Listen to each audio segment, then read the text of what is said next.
بسم اللہ الرحمن الرحیم۔ جب جبرائیل علیہ السلام حضرت علی رضی اللہ تعالی عنہ کو جنت کی اونٹنی دینے آئے تو اس وقت کیا واقعہ پیش آیا، سنیے اہل بیت کی عظمت کا ایک شاندار قصہ۔ حضرت علی رضی اللہ تعالی عنہ ایک بار گھر تشریف لائے تو حضرت فاطمہ رضی اللہ تعالی عنہا نے کہا، میں نے یہ سود کاتا ہے، آپ اسے بازار لے جائیے اور بیچ کر آٹا لے آئیے تاکہ حسن و حسین کو روٹی کھلاؤں۔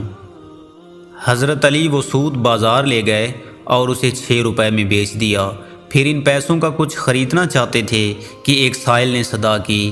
حضرت علی رضی اللہ تعالی عنہ نے وہ روپے اس سائل کو دے دیے۔ تھوڑی دیر کے بعد ایک اعرابی آیا جس کے پاس بڑی فربہ ایک اونٹنی تھی۔ وہ بولا، اے علی، یہ اونٹنی خریدو گے؟ فرمایا، پاس پیسے نہیں۔ اعرابی نے فرمایا، ادھار دیتا ہوں۔ یہ کہہ کر اونٹنی کی مہار حضرت علی رضی اللہ تعالی عنہ کے ہاتھ میں دے دی اور خود چلا گیا۔ ابھی گیا ہی تھا کہ اتنے میں ایک دوسرا اعرابی نمودار ہوا اور کہا، علی، اونٹنی دیتے ہو؟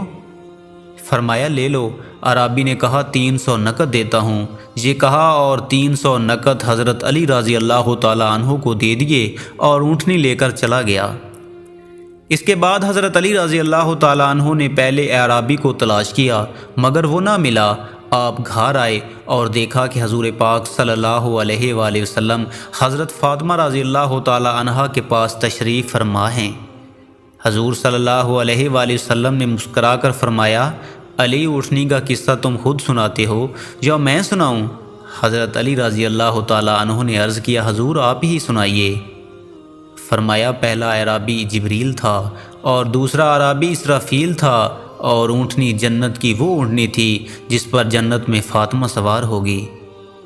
خدا کو تمہارا احسار جو تم نے 6 روپے سائل کو دیے پسند آیا، اور اس کے صلے میں دنیا میں بھی اس نے تمہیں اس کا اجر اونٹنی کی خرید و فروخت کے بہانے دیا۔